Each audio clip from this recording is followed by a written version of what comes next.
हमासकडून Israeli बंधकांचे मृतदेह सुपूर्द करण्यात आलेले आहेत आणि या मृतदेहांमध्ये एक आणि तिच्या 2 मुलांचा समावेश आहे।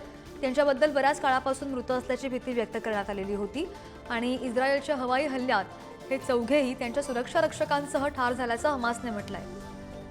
त्याचबरोबर गाझापट्टीमध्ये रेड क्रॉसची वाहन घटनास्थळी दाखल होताच दहशतवाद्यांनी पंतप्रधान बेंजामिन नेतन्याहू यांना पिशाच म्हणून दर्शवणाऱ्या मोठ्या शवपेटीसह बॅनरने वेढलेल्या मंचावर 4 काळ्या शवपेट्या ठेवलेल्या होत्या। अमेरिकेचे राष्ट्राध्यक्ष डोनाल्ड ट्रम्प यांनी युक्रेनचे राष्ट्राध्यक्ष झेलेन्स्की यांच्यामध्ये शाब्दिक युद्ध सुरू झालंय। बुधवारी ट्रम्प यांनी त्यांच्या मार-ए-लागो या रिसॉर्टमध्ये दिलेल्या निवेदनामध्ये झेलेन्स्की यांना हुकुमशहा म्हटलेलं होतं आणि त्यामुळे दोनही नेत्यांमधील वाद आता आणखी वाढलेला आहे। यापूर्वी झेलेन्स्की म्हणाले होते की ट्रम्प चुकीच्या माहितीसह गैरसमजामध्ये जगतायत आणि यावर अमेरिकेच्या राष्ट्राध्यक्षांनी सोशल मीडियावर एक पोस्ट केली। या पोस्टमध्ये त्यांनी झेलेन्स्की यांचं वर्णन एक किरकोळ कॉमेडियन आणि निवडून न आलेला हुकुमशहा असं केलं।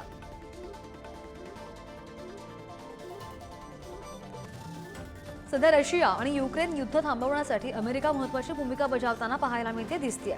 ट्रम्प यांनी युक्रेन आणि युरोपला युद्धामधून बाहेर काढण्याचं आश्वासन दिलं आणि त्यासाठी सौदी अरेबियामध्ये चर्चा सुद्धा झाली आहे। मात्र ट्रम्प यांची भूमिका कमकुवत होत चालली असल्याचं म्हटलं जात आहे, कारण अमेरिकन प्रशासन आता थेट रशियाशी चर्चा करत आहे। तसंच या चर्चेचा मुख्य उद्देश युक्रेन युद्ध थांबवणं आणि बाजूला राहिला असून अमेरिका आणि रशिया संबंधांवर भर देण्यात येते। दक्षिण कोरिया आणि अमेरिकेनं सैन्यानं संयुक्त हवाई सराव केल्याचं पाहायला मिळालं। यावेळी दक्षिण कोरियाची F-35A आणि F-15K लढाऊ विमानं अमेरिकेच्या किमान एका F-16 लढाऊ विमानासह दक्षिण कोरियातील संयुक्त हवाई सरावात सहभागी झाली। तर कोरियन द्वीपकल्पामध्ये अमेरिकी वायुसेनेचे B-1B बॉम्बवर तैनात करताना दोनही देशांमधील वर्षातील हा पहिला संयुक्त हवाई सराव आहे। यावेळी दोनही देशांचे जवान जोरदार हवाई सराव करताना पाहायला मिळाले। भारतीय संरक्षण उद्योगाचं क्षेत्र सातत्याने विस्तारताना पाहायला मिळत आहे। फिलिपिन्सला ब्रह्मोस क्षेपणास्त्र विकल्यानंतर आता एक भारतीय कंपनीनं थेट अमेरिकेसोबत ऐतिहासिक करार केलाय। या कराराअंतर्गत आता अमेरिकेला आधुनिक तोफा पुरवल्या जातील आणि हा करार संयुक्त अरब अमिरातीची राजधानी अबू धाबी इथं झाल्याचं पाहायला मिळालं। संरक्षण उद्योगासाठी हा एक मैलाचा दगड ठरला जातोय, तर भारत अमेरिकेला पहिल्यांदाच अत्याधुनिक तोफांचा पुरवठा करताय। फिलिपिन्सची राजधानी मनिला इथं एका गावात मच्छर देऊन पैसे घेण्यासाठी रांग लावल्याचं पाहायला मिळालं। प्रत्येक 5 मच्छरांमागे, मग तो जिवंत असो वा मृत, त्यावर 1.5 रुपये दिले जात आहेत। मच्छरांच्या बदल्यात पैसे देण्याची ही अनोखी मोहीम आता हाती घेण्यात आली आहे। देशभरात वाढणाऱ्या डेंग्यू रुग्णांच्या संख्येमुळे लोकांमध्ये जागरूकता पसरवण्यासाठी ही मोहीम हाती घेतली गेली आहे आणि या मोहिमेमुळे स्थानिक लोकांमध्ये बराच उत्साह सुद्धा पाहायला मिळतोय। ते डबे, कप्स अथवा एखाद्या भांड्यात भरभरून मच्छर आणतायत असं फिलिपिन्समधील आरोग्य अधिकाऱ्यांनी सांगितलंय। ग्रीसमधील दुसऱ्या क्रमांकाचं सर्वात मोठं शहर असलेल्या भागात शेतकऱ्यांनी आंदोलन केल्याचं पाहायला मिळालं। हवामान बदलांमुळे होणाऱ्या पिकांच्या नुकसानीसह विविध मुद्द्यांवर सरकारी मदतीची मागणीसाठी हे आंदोलन होतं। मध्य ग्रीसमधून जवळपास 50 ट्रॅक्टर्सच्या ताफ्यातून 1000हून अधिक आंदोलक शेतकरी उत्तरेकडील शहरामध्ये दाखल झाले आणि यावेळी रात्री उशिरा आंदोलक शेतकरी आणि पोलिसांमध्ये धक्काबुक्की सुद्धा झाली आहे। तत्पूर्वी शेतकऱ्यांनी पंतप्रधान किरियाकोस ज्या ठिकाणी भाषण देत होते त्या ठिकाणजवळील सुरक्षा तोडण्याचा प्रयत्न केला। चीनमध्ये शेतीची कामं जोरात सुरू आहेत आणि मध्य चीनच्या हुनान प्रांतामधील चेंझोऊ इथे खत साठवण सुविधांमधील स्मार्ट उत्पादन लाईन पूर्ण क्षमतेने सुरू आहे, ज्यामुळे वसंत लागवड हंगामासाठी पुरेसा पुरवठा सुनिश्चित केला जातो आहे। वितरण प्रक्रिया सुरळीत करण्यासाठी सुशियान जिल्ह्यानं कृषी मालासाठी थेट वितरण सेवा सुरू केली आहे। संपूर्ण पुरवठा साखळी एकत्र करून शेतमाल थेट गाव पातळीवरील सर्व्हिस स्टेशन्स पर्यंत पोहोचवता येईल आणि त्यामध्ये धान्य उत्पादकांसाठी योग्य वितरण सेवा सुद्धा सुरू करण्यात आली आहे। नासाने नुकतेच एका ॲस्ट्रॉइड बद्दल चिंता वाढवणारी माहिती दिली आहे। डिसेंबर 2023 मध्ये एक ॲस्ट्रॉइड शोधण्यात आलेला होता, त्याला 2024 मध्ये YR4 असं नाव सुद्धा दिलं।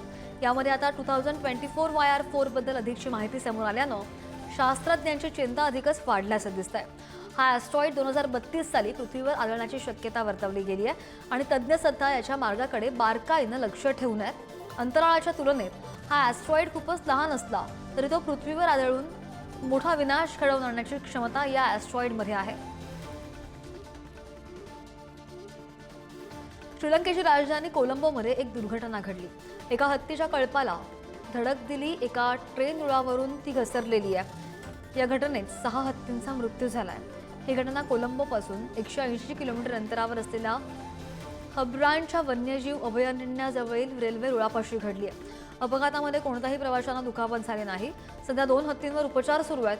अपघातानंतर एक हत्ती जखमी पिलाच्या बाजूला उभा राहून त्याला आधार देताना पाहायला मिळत आहे आणि त्यामुळे भावनिक दृश्याचा व्हिडिओ सुद्धा सोशल मीडियावर मोठ्या प्रमाणात पाहायला मिळतोय.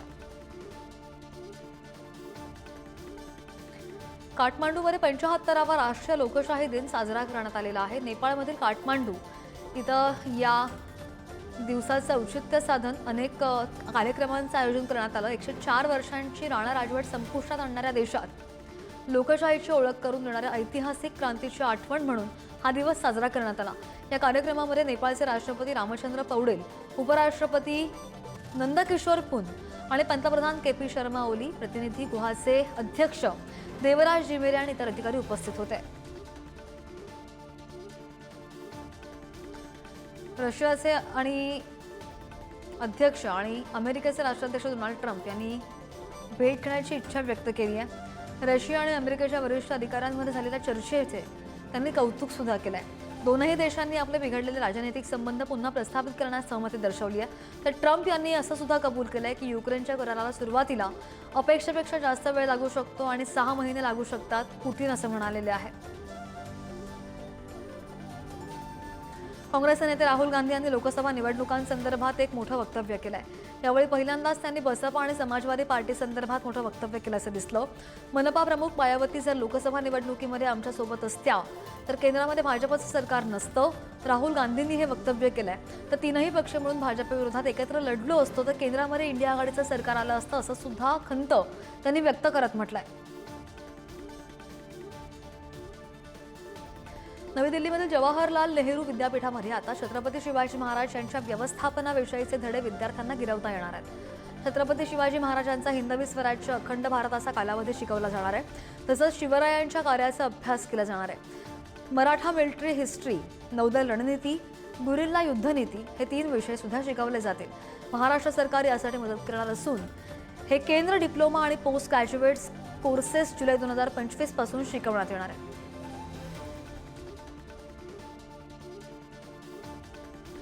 रणवीर अलाहाबादी या प्रकरणानंतर केंद्र सरकार ॲक्शन मोडमध्ये आल्याचं पाहायला मिळत आहे. सोशल मीडियावर पसरणाऱ्या अश्लीलता आणि अश्लील विनोदांच्या वादाच्या पार्श्वभूमीवर केंद्रानं आता कठोर कारवाई करण्यास सुरुवात केली आहे. कठोर भूमिका घेत केंद्रानं OTT प्लॅटफॉर्म्सना कायद्यानं बंदी घातलेल्या कंटेंटचं प्रसारण करण्याविरुद्ध इशारा दिला आहे. माहिती आणि प्रसारण मंत्रालयानं OTT प्लॅटफॉर्म्सना सामग्री प्रकाशित करताना IT नियम 2021 अंतर्गत विहित आचारसंहितेचं काटेकोरपणे पालन करण्यास सांगितलेलं आहे. मराठी भाषा दिनानिमित्त राजधानी दिल्लीमध्ये मराठी भाषेचा गौरव होणार आहे आणि कुसुमाग्रज मराठी विशेष केंद्र आणि छत्रपती शिवाजी महाराज अभ्यास केंद्र भूमिपूजन कार्यक्रम या दिवशी पार पडणार आहे. येत्या 27 फेब्रुवारीला सकाळी 10 वाजता हा कार्यक्रम पार पडेल आणि मुख्यमंत्री देवेंद्र फडणवीस, उपमुख्यमंत्री एकनाथ शिंदे आणि उपमुख्यमंत्री अजित पवार या कार्यक्रमाला उपस्थित राहणार आहे. जवाहरलाल नेहरू विद्यापीठाच्या कुलगुरू शांतिश्री पंडित यांच्या अध्यक्षतेखाली हा कार्यक्रम पार पडणार आहे. सर्वत्र मोठ्या प्रमाणामध्ये सोशल मीडियावर अश्लील कंटेंट व्हायरल होतो आणि याच्यावर कोणत्याच प्रकारचा आळा घालता जात नाही. मात्र आता सोशल मीडियावरील अश्लील कंटेंट थांबवण्यासाठी सरकार नवीन विधेयक डिजिटल इंडिया बिल आणणार आहे. नवीन कायद्यामध्ये यूट्यूबर, डिजिटल प्लॅटफॉर्म आणि सोशल मीडिया युजर्सला रेग्युलेट करण्यासाठी डिजिटल बिल आणणार आहे आणि या डिजिटल इंडिया कायद्यावर सरकार 15 महिन्यांपासून काम सुद्धा करत आहे. जगामधील सर्वात मोठी इलेक्ट्रिक वाहनं आता कंपनी टेस्ला एप्रिलपासून भारतात विक्री करण्यास सुरुवात करणार आहे. कंपनी इथे निर्मिती युनिट लावणार नाही. ती जर्मनीमधील बर्लिन ब्रँडेनबर्गच्या गिगा फॅक्टरीमध्ये बनवलेल्या कार भारतात आणणार आहे. कंपनी इथे सर्वात स्वस्त ईव्ही कार उतरवण्याच्या बेतात आहे. त्याची किंमत 21 लाख असू शकते. तर कोणतं मॉडेल असेल याची माहिती देण्यात आलेली नाहीये. मात्र ईव्ही कार संदर्भात भारताच्या सध्या आयात धोरणानुसार टेस्लानं कार विक्री केल्यास 21 लाखांची ईव्ही कार अंदाजे 36 लाख रुपयांना पडू शकते. पाकिस्तान विरुद्ध न्यूझीलंड यांच्यामध्ये चॅम्पियन्स ट्रॉफी 2025 मधील पहिला सामना कराचीमध्ये खेळवला गेला. मात्र या सामन्यादरम्यान पाकिस्तानचा फखर जमानवर 20 मिनिटांचा त्याच्यावर बॅन लावण्यात आला. न्यूझीलंडच्या डावामधील दुसऱ्याच चेंडूवर फखर जमानला दुखापत झालेली होती आणि त्याला मैदान सोडावं लागलं. बऱ्याच कालावधीनंतर तो मैदानामध्ये तंदुरुस्त होत परतला. ICCच्या नियमांनुसार त्याला त्याचे दुष्परिणाम भोगावे लागलेत आणि नियमांनुसार जर एखादा खेळाडू क्षेत्ररक्षण करताना निर्धारित वेळेपेक्षा जास्त वेळ मैदानाबाहेर राहिला तर त्याला फलंदाजी करताना सुद्धा काही वेळ मैदानाबाहेरच राहावं लागतं. ICC चॅम्पियन्स ट्रॉफी 2025ला दणक्यामध्ये सुरुवात झाल्याचं पाहायला मिळत आहे. सामन्याचं यजमानपद पाकिस्तानकडे आहे आणि पाकिस्तानच्या कराची नॅशनल स्टेडियमवर पाकिस्तान आणि न्यूझीलंड यांच्यामध्ये पहिला सामना खेळवला गेला. पाकिस्तानला पराभवाला सामोरं जावं लागलंय. या मॅच अगोदर भव्य उद्घाटन सोहळ्याचं आयोजन सुद्धा करण्यात आलं. यावेळी पाकिस्तानी हवाई दलाच्या विमानांनी एअर शो आणि स्टंट सुद्धा केले. मात्र अवकाशामध्ये अचानक लढाऊ विमानं दिसू लागल्यानं त्यांच्या कर्णकर्कश आवाजानं खेळाडू आणि चाहते दचकून गेले. न्यूझीलंडचे खेळाडू घाबरले असल्याचा व्हिडिओ सुद्धा व्हायरल झालाय. ICCच्या स्पर्धेमध्ये सलामीचा सामना कराचीमध्ये पाकिस्तान विरुद्ध न्यूझीलंड यांच्यामध्ये खेळवला गेला आणि या सामन्यामध्ये पाकिस्तानची अत्यंत खराब कामगिरी पाहायला मिळाली आहे. त्यामुळे पाकिस्तानला 60 धावांनी पराभवाला सामोरं जावं लागलंय. या पराभवामुळे यजमान संघाला उपांत्य फेरी गाठणं सुद्धा कठीण झालंय. वन डे फॉर्मॅटमध्ये खेळवल्या जाणाऱ्या या स्पर्धेत टिकून राहण्याचं असेल तर प्रत्येक सामना जिंकणं आणि उपांत्य फेरी गाठणं हे फार महत्त्वाचं असतं. पण आता पाकिस्ताननं पहिलाच सामना गमावल्यानं त्यांच्यावर स्पर्धेमधून बाहेर होण्याची वेळ आली आहे.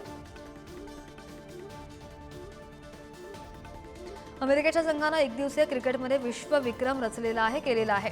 अमेरिकेने मंगळवारी क्रिकेट वर्ल्ड लीग 2 सामन्यामध्ये ओमानचा 57 धावांनी पराभव करून पूर्ण 50 षटकांमध्ये एका दिवसीय सामन्यात सर्वात कमी 122 धावांचा बचाव करण्याचा विक्रम केलाय. 122 धावांचा विक्रम करून पुरुषांच्या एकदिवसीय सामन्यांमध्ये बचाव करण्यात आलेली ही सर्वात कमी धावसंख्या आहे आणि अमेरिकेने या सामन्यामध्ये फक्त 122 धावा केल्याचं पाहायला मिळालं. अल अमिराती इथे झालेल्या ICC पुरुष क्रिकेट विश्वचषक लीग 2 सामन्यात ओमान विरुद्ध 57 धावांनी त्यांनी विजय मिळवलेला आहे.